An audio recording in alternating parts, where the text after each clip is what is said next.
different way. If you say this is neonatal hepatitis, the examiner will think somebody has given you a clue in the exam hall. So to impress upon him, the best way is, why you are giving the diagnosis, you give the reason. Sir, from this I am very clear that I have ruled out biliary atresia. I told you, go from what you should not do. So the best way to diagnose is, sir, it is unlikely to be biliary atresia, number one. It is unlikely to be alagely. So this has got a pigmented stool right from beginning and conventional onset of 10 days. So I would like to think of an intrahepatic cause, non-ductular. That's what your approach. Most likely, infection, neonatal hepatitis syndrome, or with some specific cause.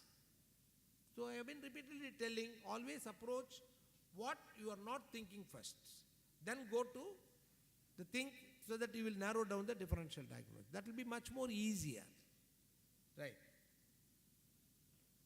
What relevant investigation now you will do? I would like to do transaminases, serum alkaline You will do a liver function test. Liver function test. You will look for a liver enzymes. Now you will look for liver enzymes, hepatocellular or cholestatic. You will do both. Both. Right? Yes, sir. Okay. Now, what does this say? This particular child has got total bili of 7.6 with predominantly direct of 4.4. AST, ALT is not very much high here. Total protein is also normal. Alkaline phosphatase is 3.312. GGTP is 54. Prothrombin time is 10. In this particular ultrasound abdomen, you will ask for good sized contractile gallbladder, no intrahepatic biliary ductal dilatation or cyst. So the next battery of tests that you will work up now, what is that? In this particular investigations, it's a direct type of hyperbilirubinemia with alkaline phosphatase normal and low GGTP, which is the most striking, with contractile gallbladder being present. So in the presence of low GGTP, likely diagnosis of PFIC is there in this particular child. You are going to make a point. Alkaline phosphatase is not high. Not high. You want to make a diagnosis of PFIC.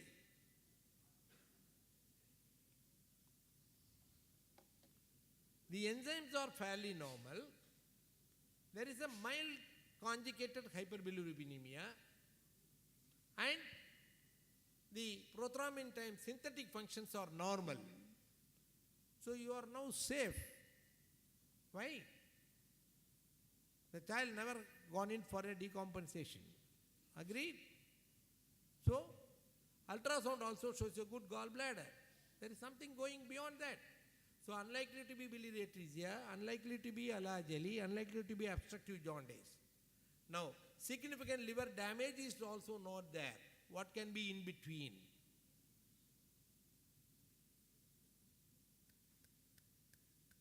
Anybody? They have done a battery of tests. They have excluded non-glucose reducing substance, alpha-fetoprotein, ferritins. So, eye examination normal, torch is normal, X-ray dorsal spine is normal, lipid profile is normal, echo is normal. Can you just rapidly say why all these tests was asked? Examiner will definitely catch you. Why did you want this? Why do you want this? Why do you want this? Non-glucose reducing substance is negative. That means you are trying to rule out galactosemia. You should not do a dip test, you must do a Benedict's. AFP for alpha-fetoprotein is normal.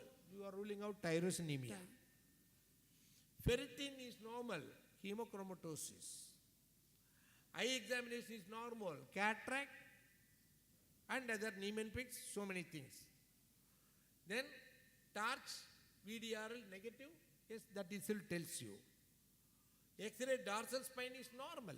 Allegedly, you will not have a butterfly vertebra. Lipid profile is normal, no significant cholestasis. And echo is normal, again, you are ruling out congenital associated malformations plus peripheral pulmonic stenosis of Alagille. Fine. Answer this straight away. Right. You go for a liver biopsy. Giant cell transformation, ballooning of hepatocytes, extramedullary hematopoiesis, focal necrosis. So what is not here?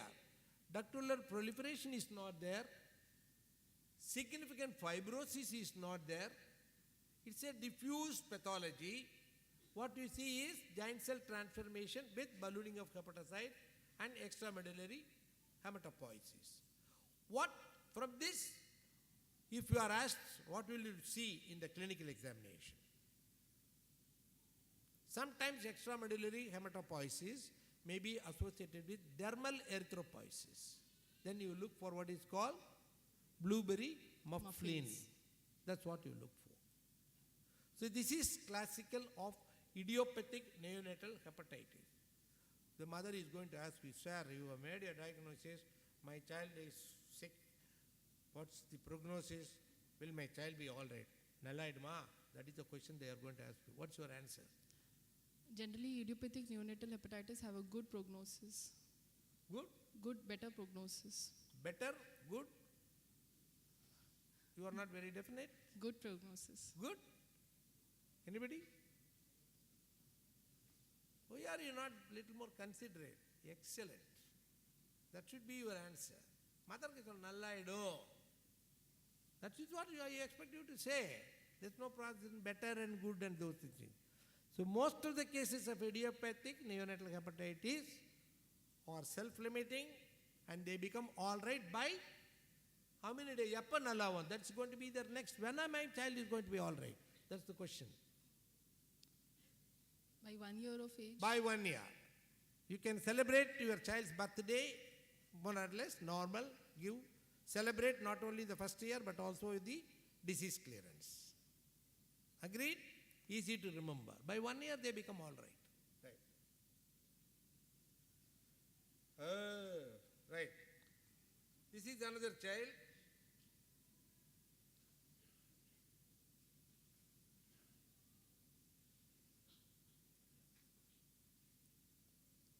This particular child has got microcephaly, high arched palate, delayed dentition, prominent forehead, maxillary hypoplasia, pointed chin, low set ears, by and large facial dysmorphism. The liver is 3 centimeters soft, spleen is 2 centimeters. There's a systolic murmur in the second intercostal space. What's your diagnosis? Watson Alagille syndrome. Huh? Watson Alagille syndrome. Alagille. Alagille. Excellent. So this is a child with dysmorphism. Entirely a different presentation. Agreed? So, how will you make a diagnosis? The first answer, high degree of suspicion. If your mind thinks, your eyes will see. High degree of suspicion. That should be your answer number 1. Agreed? Yes, sir. What do you see here now? Has direct type Total of belly is 13.3, predominantly conjugated. AST, ALT 390, 250. They are high, equally proportionately high, but not very high. Albumin, total protein is fairly normal. Alkaline phosphatase is very high. GGTP is also high but not very high. Prothrombin time is normal. When you do a ultrasound, liver heterogeneous echo texture, good sized contractile gallbladder, what's the diagnosis, what next? diagnosis is Alagille syndrome in the presence of dysmorphism being present, and already on clinical examination we have found a murmur. So this rules out again probably an extrahepatic biliary atresia or the excretory problem. So the synthetic functions are normal here, So it rules out hepatocellular problem and biliary atresia. So there is something in between the liver cells and the bile block outside. Obviously it should be intrahepatic ductular pathology, most probably.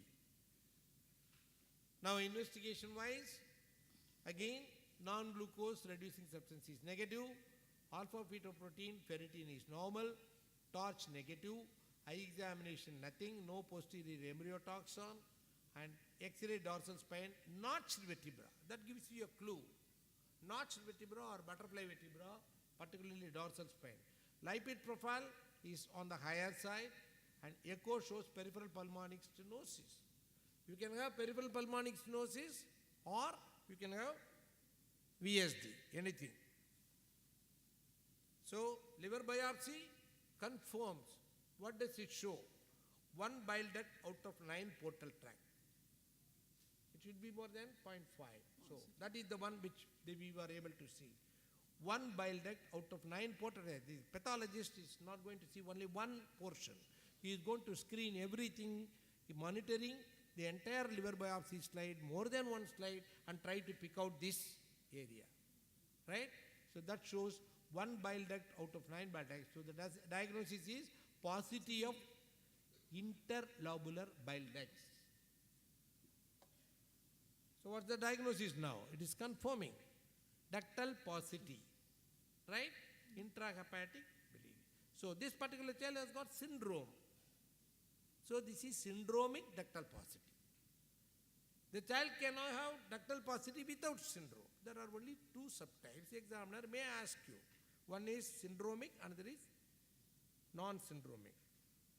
This is little more a clearer picture of a frontal bossing, broad bridge of the nose, big nose tip, hypertelorism, low set ear, pointed chin. Those who can appreciate, appreciate. Those who do not appreciate, imagine. What is this called? Triangular faces. Agreed? Are we clear? Are we learning anything now?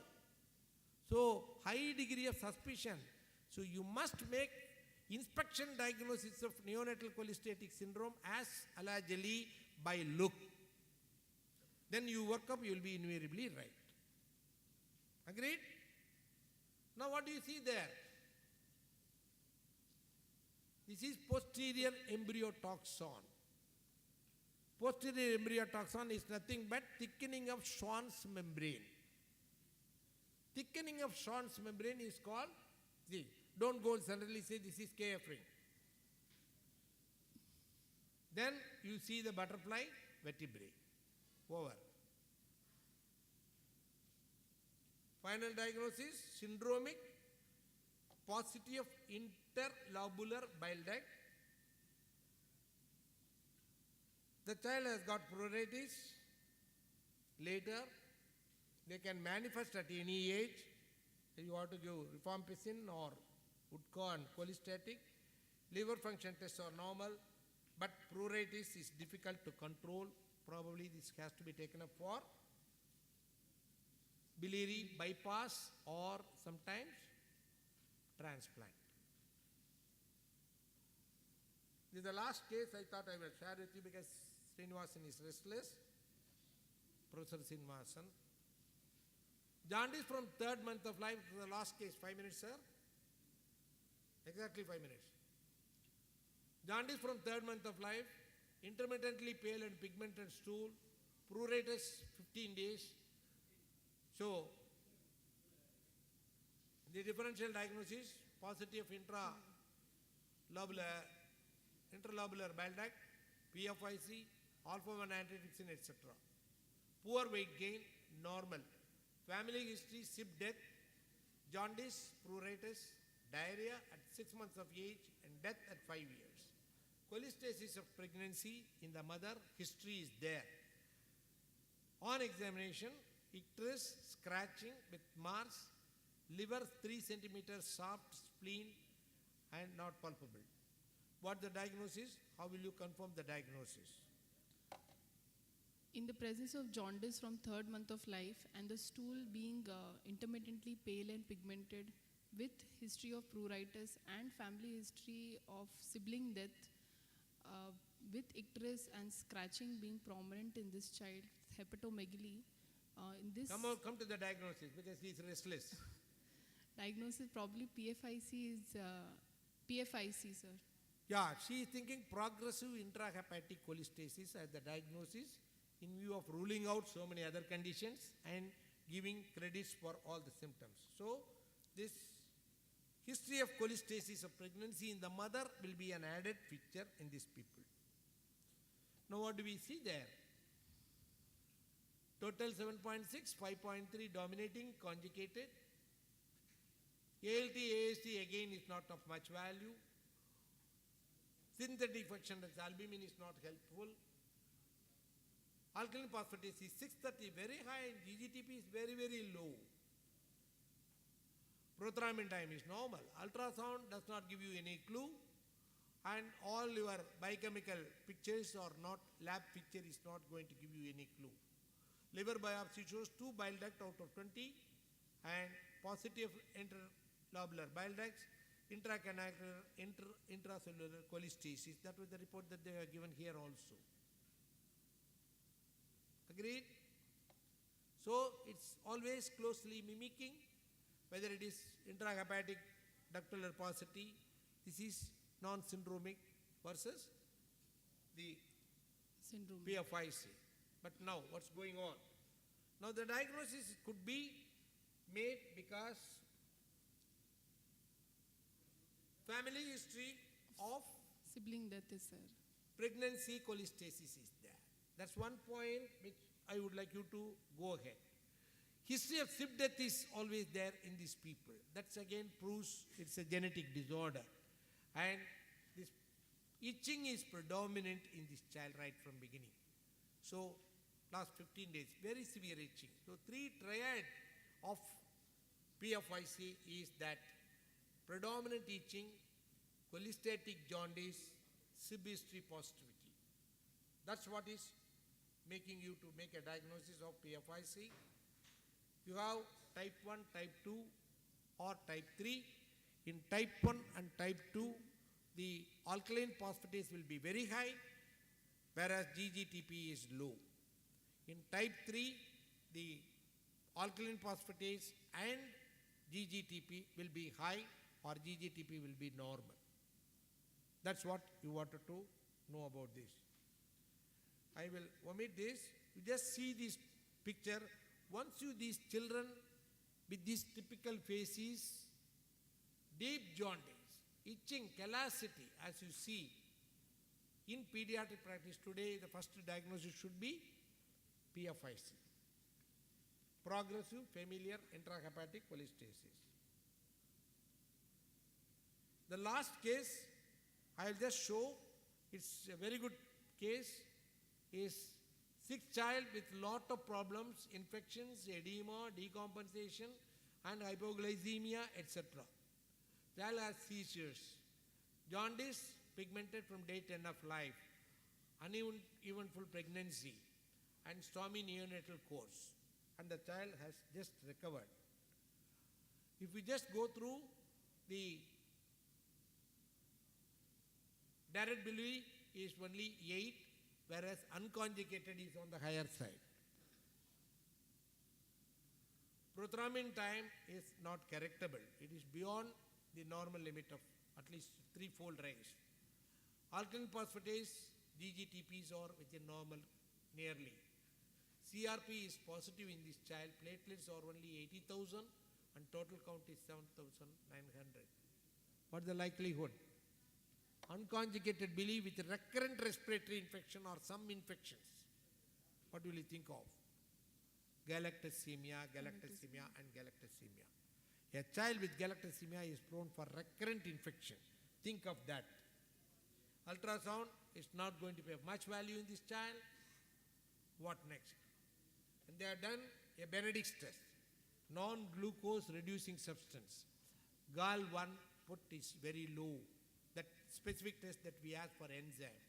Rest of the things are normal. And Klebsiella positive. Gram-negative septicemia examiner may ask you in a neonatal cholestatic syndrome, if you are not making a diagnosis of neonatal hepatitis, biliary atresia, but what else this could be if the child comes with septicemia? Then think of galactosemia, gram-negative sepsis. What next that you do? This is the diagnosis. Those who have not seen galactosemia and before, you will get the benefit today by paying to the right. This is a child with abdominal distension, ascites, and of course the child is otherwise looking normal. This has got a firm liver with cataract. What is the type of cataract that you will get here? Oil drop cataract. What is the type of cataract that you will get in Wilson's disease?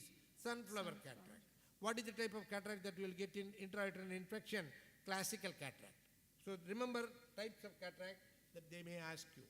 Then of course, are you seeing there brick red, which is positive by Benedict's test? You should not do a dip test. Anyhow, I'll stop here. We'll learn something here. This is only a quiz for you. I'll give you rapidly. You have got 4 cases here. 4 jaundiced babies. Baby 1, jaundice.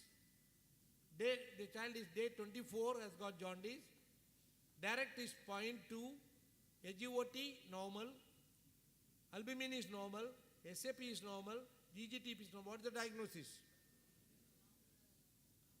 The child is 24th days old. What is the diagnosis? Breast milk. Normal? Breast milk jaundice. Is the classical breast milk jaundice or extended physiological jaundice? Because everything is normal, only unconjugated bili. Now, day 47 of the baby, you have got again direct is 7.2, then OTPDs are slightly raised, liver synthetic function, albumin is normal, SAP is high, GGTP is high. You have got the diagnosis. What do you think? Pale stool, abdominal distension. Very good. Biliary, now you are the master, now you can teach me. What is this? I'll give you a chocolate if somebody says. Again, we'll go through the case 3. This is the small baby, breastfed infant, high colored urine, light colored stool. Blueberry muffins. Blueberry The muffins. direct is 7.2, OTPDs are high, albumin is low, GGTP is high, and alkaline phosphatase is high. The child has got a liver and there is a spot there, and that spot is now enlarged. What do you see there? INR is 1.8. That is the dermal erythropoietic lesion. That is the blueberry muffin. That occurs in CMIV or torch infection.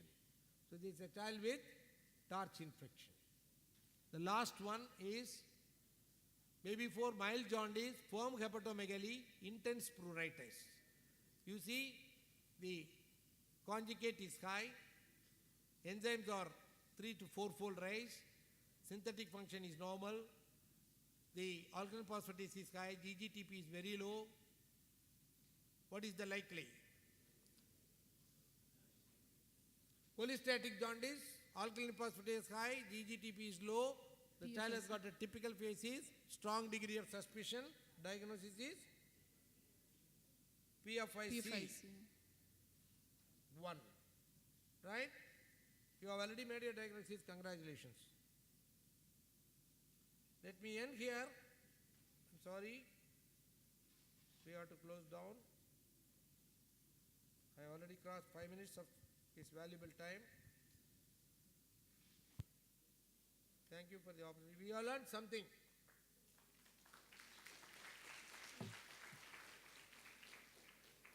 Thank you. Well done.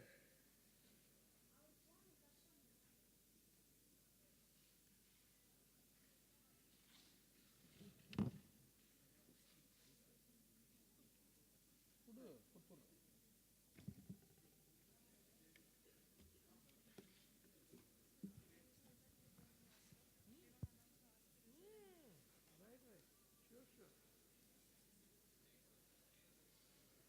Thank you, sir. Thank you, Dr. Kushbu. I now request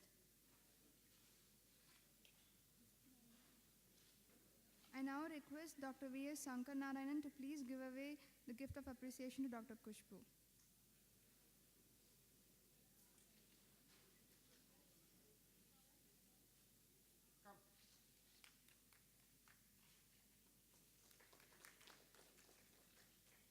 I request Dr. Uday Kumar to please give away the memento to Dr. V.S. Sankar Narayanan, please. Sir is my teacher and dissertation guide. That thesis is now being done in child trust. Role of gastroesophageal reflux in children with recurrent wheeze.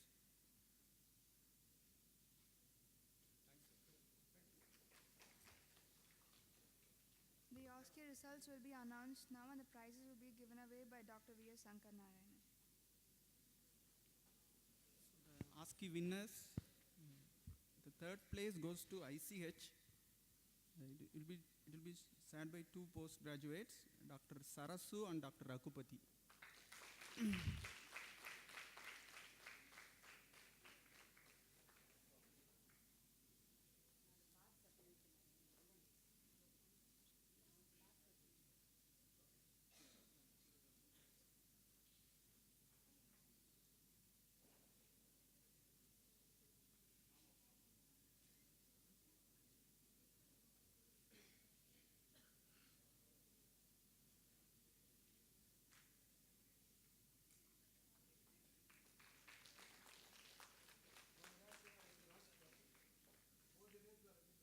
Yes, sir. Yes.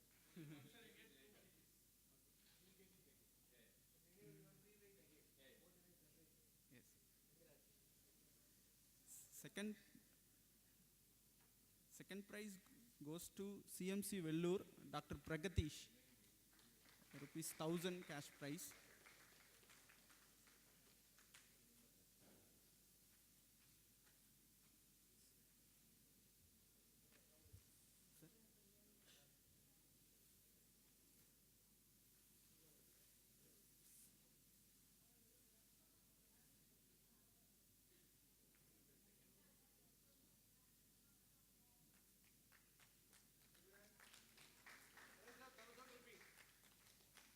And first prize goes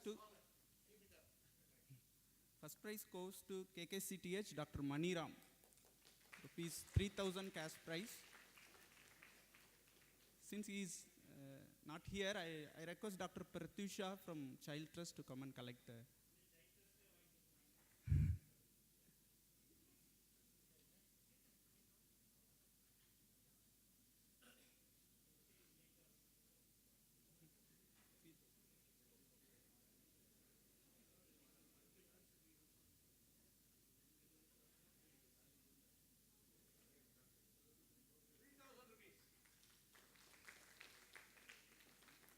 Thank you, sir.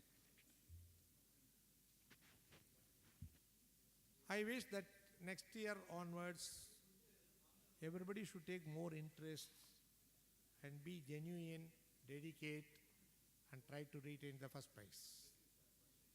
Right? So, we teachers dedicate for you.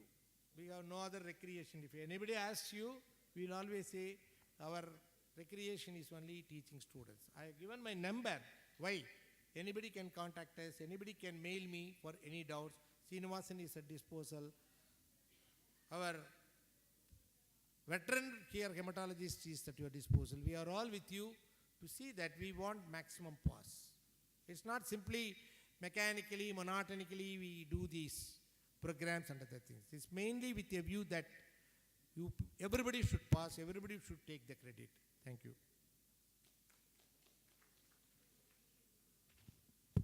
Thank you, sir. The CDs and certificates will be distributed during the coffee break. The receipts can be taken from the front desk. It's lunch now, followed by post-meningitic sequel. Please come back in 30 minutes. Thank you.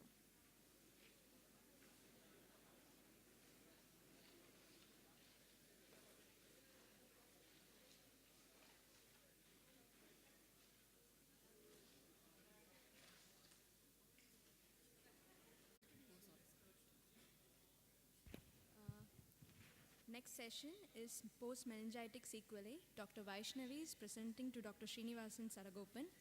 I request Dr. Vaishnavi to come to the stage.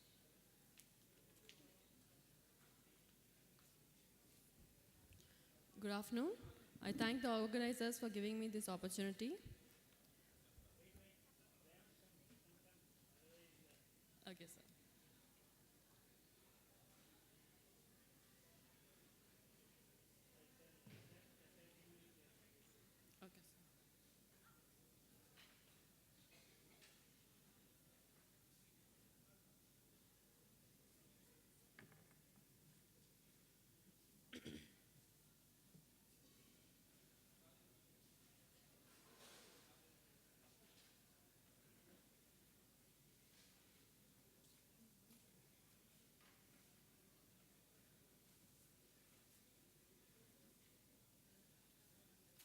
All not going to sleep after the lunch, so I'm going to ask questions, okay, so that it will be interactive session. I'm having the names of various participants, so you have to be attentive. So it's very difficult to keep the eyes awake. Okay. We don't want you to go into a coma state. So I assured her, though she is presenting, I promised her I will not put you in an embarrassing position by asking questions. I always try to ask questions to the audience. So kindly keep awake. Please come. Just another countdown. 60, 59, 58, 57, 50, 40, 30. Somebody else count for me. Because no, they have cut short the time because already we are 1 hour behind schedule. So they have said you take only 30 minutes for this case, and the other speaker also is asked to cut down his talk so that you can go home. And some of you are supposed to be going and catching trains to various places. Okay, I think now we can start. So please listen, I will ask questions at every point of time, after every sentence. Yes. Good afternoon. I'm here to present Miss A, a 9-year-old girl from Assam, whose informant is mother and reliability is good. She presented 3 months ago with complaints of fever for 2 days, headache and vomiting for 2 days, 1 episode of seizure and inability to function since then. Okay, just a minute. So I will ask Odanchatram Jagannathan. Odanchatram Jagannathan is there? Yeah, please tell. Actually, when I asked the mother, she said headache was intense in the back of the head. Child was really finding it very difficult and she was crying. And then the fever started. Then, of course,